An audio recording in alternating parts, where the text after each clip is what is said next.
Hey everybody, it's Jason Blaha here, and it's time for part 5 of the Monday Q&A, so we are finally done. So let's do this. Jason, looking to actually kick a lot of meat and Greek yogurt out of my diet and transition to a fully vegan diet. I've been inspired by your videos recently, and I've also noticed some performance benefits from replacing excess meat with another serving of starch or a shitload of fruit with meals. Those carbs will do it, man. How would you recommend a person transition while getting all protein necessary? Listen, limiting factor, I freaking hate beans. Hating beans is going to make it a little harder. You're probably going to want to go with a little more soy. But you don't have to eat like just soybeans. Like things like soy yogurts are awesome. It's something when I first went vegan, that's something I was really big into, and I've cut them out now and replaced them with refried beans and things. But I found a lot of soy yogurts were awesome. And on top of that, the soy yogurts, if you check them, they're usually fortified with the vitamin B12, which is one of the few deficiencies you should be concerned about as a vegan, and D3, which everyone's deficient in, who's not out in the sun all the time. So they're a good way to transition over to start stocking up on those soy yogurts, and read the label so you can get your breakdown right. But they're a good way to get your protein content a little bit higher, easier, and they taste good usually. And you can mix anything with them. I even like to take them and dice up fruit or dice up bananas and then freeze them in the freezer for about an hour with diced up bananas in them in a bowl, and it makes an awesome frozen treat that you can eat that has a lot of protein in it. And then also look into lentils. You might find that you like lentils a lot more than beans. And make sure that you've tried refried beans, because refried beans don't actually taste like beans. Okay, next question.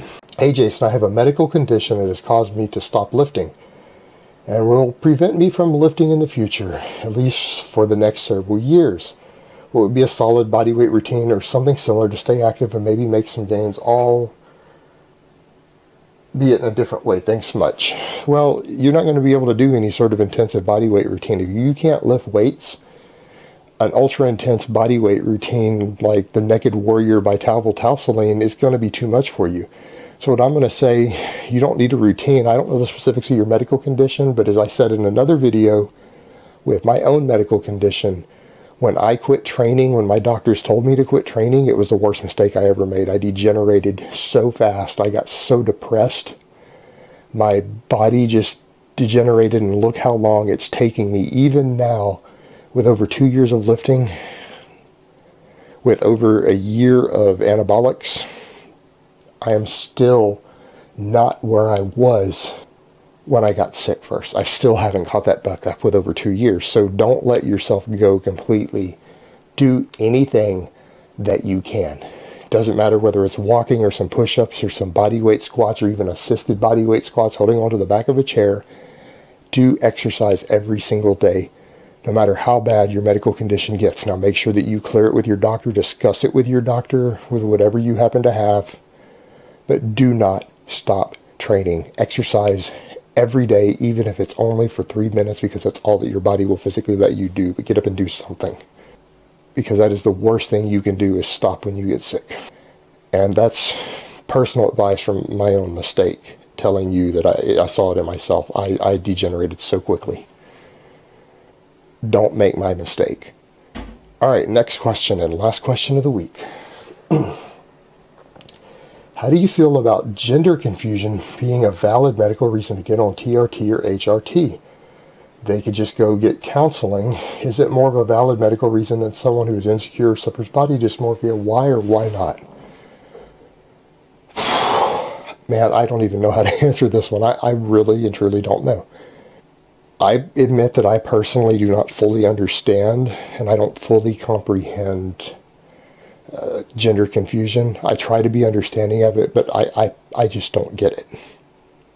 So I really don't know what the answer should be there. I suppose if they've discussed with a psychologist, though, and a therapist, and the therapist thinks that whatever their gender confusion isn't something that can really be treated, that it's just inherent to who they are in some way, and that it's not something that's ever going to go away, and so that there's no harm in a permanent decision because they're not going to change even in 5 years or 10 years, then I don't know. I would have to say it's a valid medical reason at that point. You know, again, if a psychologist has assessed it and they're saying this is something inherent to this person, this is never going to change, well then by all means, I don't see any harm in that point.